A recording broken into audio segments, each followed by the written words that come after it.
Mayor, one thing I wanted to ask you about was this. I know you came back during this, and I'm just going to throw it out there, the Aquatic Center. What's your feeling on that? It turned into a big hubbub. It should not be built. Really? Well, there you go. It's too much money for this time right now. We don't have that kind of money. Shouldn't be blowing that kind of money. Scott, the mayor, did a great job of vetoing it, I think. I told him so. What do you think happened there, as an outsider? Well, the city council wanted it. And I think they want to use it as a election tool for fall. And I don't think it will help.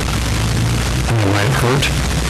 But I think it should not be built at this time. You know, I run this council 30 years, mayor in council 30 years, and we had never, to my knowledge, if I remember, I think I'm right, never made a dime on the pool in a year. And we would spend out of the general fund anywhere from probably $70,000 to $150,000 a year to lose money. Now, of course, this is all very different, but it's still, how many people are we going to generate to get there and use it, and how much are we going to charge them to use it, and it's going to build up the Lincoln Park, which is fine. I have no problem with that. But you got your lower income people going to come to us, so you're going to have to give them a better deal so they can afford to get into it. And I don't think it'll be paid off. I really don't think. And with this time, with the economy the way it is, and our debt ceiling the way it is right now, and our carryovers and everything like that, there's no money there. I don't trust it alone. I really do. I would have vetoed it too. Could you believe that I mean, just sitting back here watching, I couldn't believe it turned into such a thing with the mayor vetoed it once and then it was overturned and then he vetoed it again, overturned again. I mean, it just seemed to become a far bigger issue than we should be worrying about. Sure. That's just something right. They should have held off for it for a little while. What do you make of political races nowadays? I think they're horrible. I think the presidential right now, how both sides, you know, all sides, more than two anymore, but they're so dirty and rotten. I think it's a shame that we lower ourselves to do campaign the way we do it today. I think it's horrible. I get probably at home, probably 6 phone calls a day asking me for money on the Republican side. And I'm tired of it. And it's early yet. It's early. We got ways to go. We got ways to go. It's like, I'm bummed out already. And but I think it's a shame. I think it's a shame the way they act and how they go after each other. False statements. I think it's a shame. You would be there would be no better person to ask this question to than you.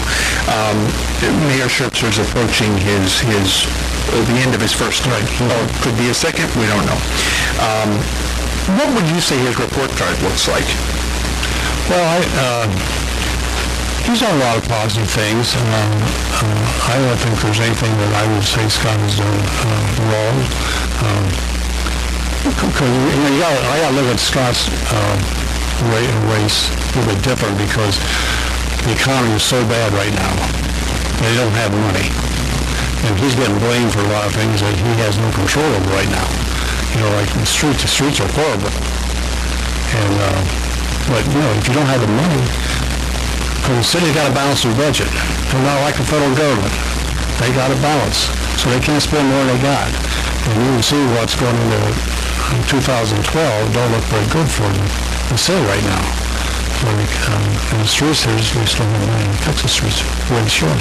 And they're still, we got to do so many things anyway. And if we have bad storms or anything like that, that all comes back in there and it hurts. Coming up, obviously, this is a mayoral year, first year really. You didn't run the last time, but you were still mayor when it was going on. You obviously said earlier on in this interview that you thought it was a campaign tool, the Aquatic Center. What do you make of the mayoral? We know who it is. It's going to be Schertzer on the Democratic side and Gilsdorf on the Republican. You were mayor while both these gentlemen were on council. What do you make of this race?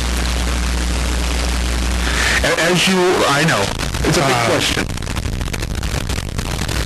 The race is a great question. I think Scott will get back in without a problem. And I think of the two gentlemen, he will make a lot better mayor than Dr. Wilsdorf.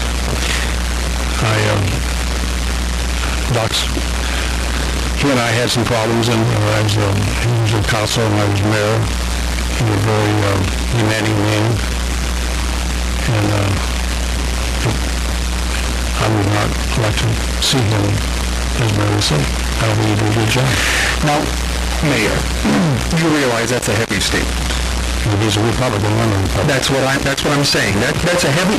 Why? You said some, but why do you think it's going to turn out that Schertzer will win? You gave the. Well, I think Scott has done a good, decent job in there in the first term, and I think a lot of people know Dr. Kilsdorf, and I just think that people will support Scott. Will you support anybody? No. No. Any reason for that? Well,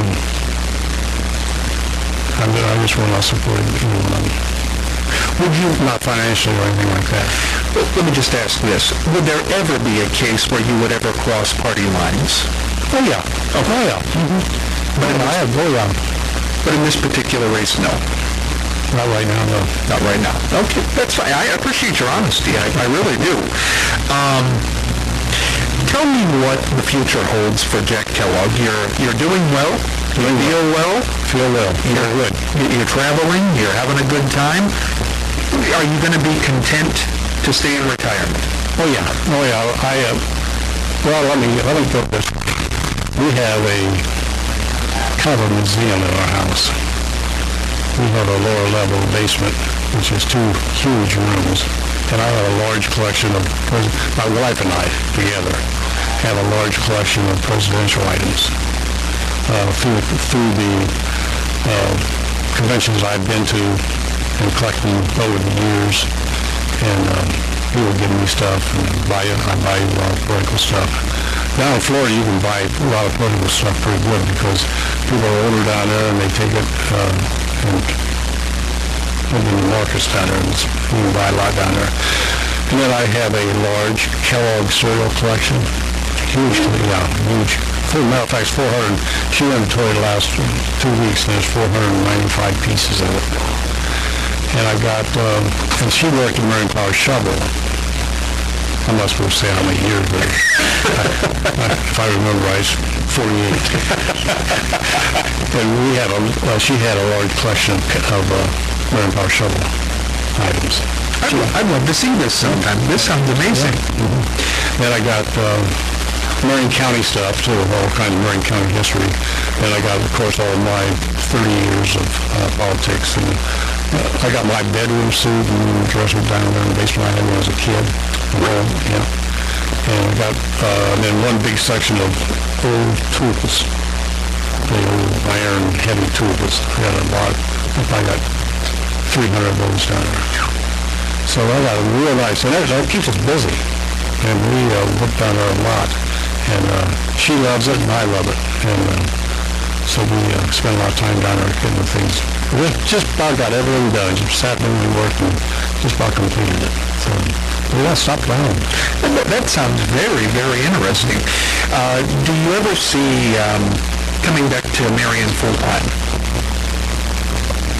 Well, that's a hard thing to say. I think your health probably controls that more than anything. Yeah. But as long as our health is good, I think we'll continue to go to Florida in the wintertime.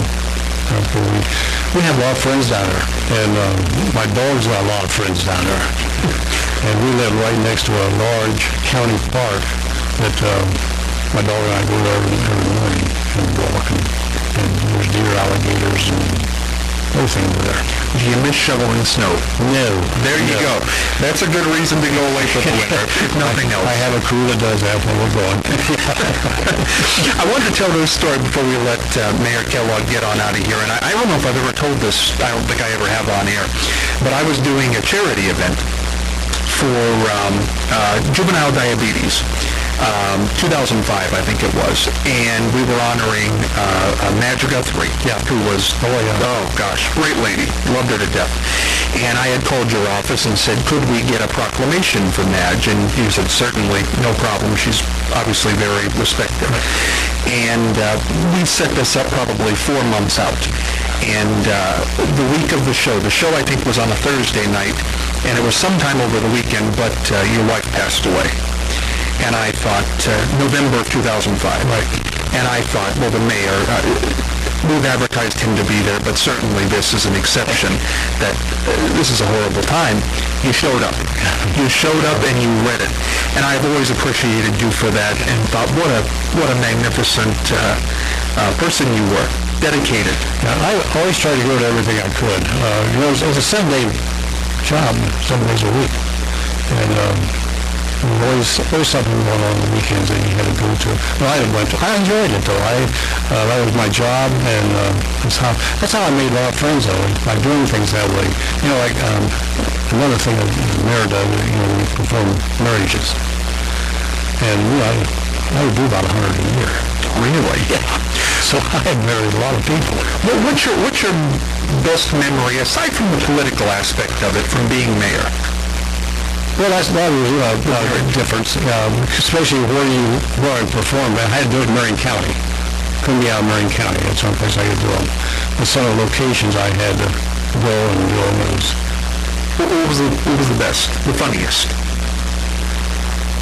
Well, probably the funniest and one I got probably more trouble with was marrying somebody at the motorcycle club out there on Gooding Road, Halloween night. They all dressed in Halloween costumes. That was really fun. But you went and had a good time. Oh yeah, I had a good time. But some of the ministers didn't like it. They proposed about I did that, and they didn't like that too well. I can imagine there'd be a little backlash from that. But I got along with the ministers very well. I went to a lot of churches and did a lot of things, and the black community I got along very well with. I just really adore those people, and they treated me great, and I got along good with them. And Sister Earlene Hatch. Oh yeah. She still calls me. Oh, she's something else. God love her. Yeah. Are you still able to perform marriages? No. Only when you're mayor. Yeah, which was nice. I'm glad I lost it. But I know a lot of people. Well, I got to tell you, Mayor, it's always a pleasure to see you. I consider you a good friend, and I can't thank you enough for coming in and being as honest as you were. Thank you so much. Okay. Take care, and we'll talk again soon. All right. Mayor Jack Kellogg, take a commercial. Be back after this.